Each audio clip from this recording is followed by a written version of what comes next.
What's the most anticipated double that we want to see next year? 400 hurdles. Cindy McLaughlin. With yeah. So this is how it would shake out given the schedule. Day 2 in the morning, 400 first round. Day 3 at night at 6:50, 400 hurdle first round. Then a couple hours later, she'd run the 400 semis. Day 4 in the evening, she'd run the 400 hurdle semis. Day 5 in the evening, she'd run the 400 final.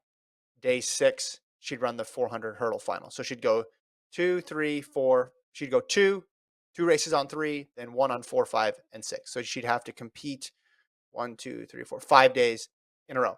The reason I am mad on this is I don't think this rules out a double. I think McLaughlin is more than capable of running a 400 hurdle first round at 6:50 p.m. and then at 9:10 p.m. running the 400 semis. I think where the issue comes in is just first of all, does she want to do it? Number one, which there's no guarantee that she wants to do those two. She's talked about how she wants to try new things, push the boundaries of the sport, what's possible, but we haven't heard her say and circle it and say these are the two events I want to do in 2023.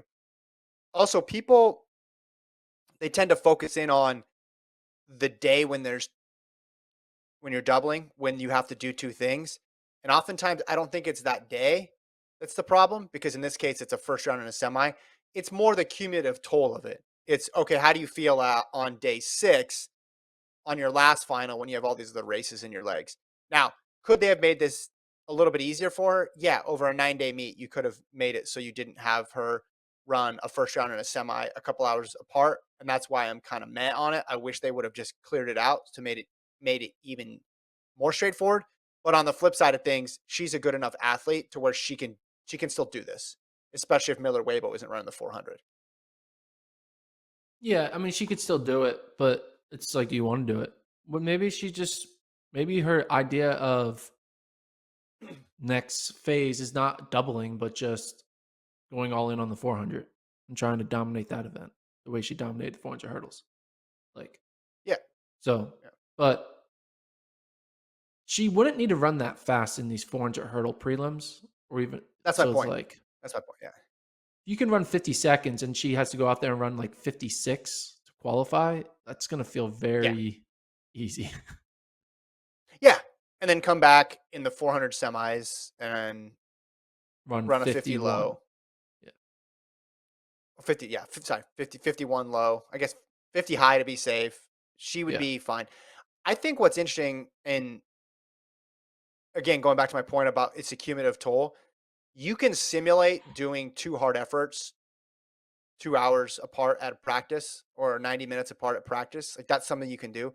It's harder to simulate in your training 5 days in a row of having Yeah. to race with varying degrees of effort. Now, maybe Bobby Kersey is like ahead of the curve and does these sort of simulated activities. Maybe coaches are doing that, but I just find that to be a little bit more difficult to come up with a run through than two races 2 hours apart where you're going all out. That's a much more common way to think about meeting out your effort. And if you've been running a long time, which all these athletes have, high school, college, chances are you've done two hard efforts spread out by a little bit. That's the nature of track and field.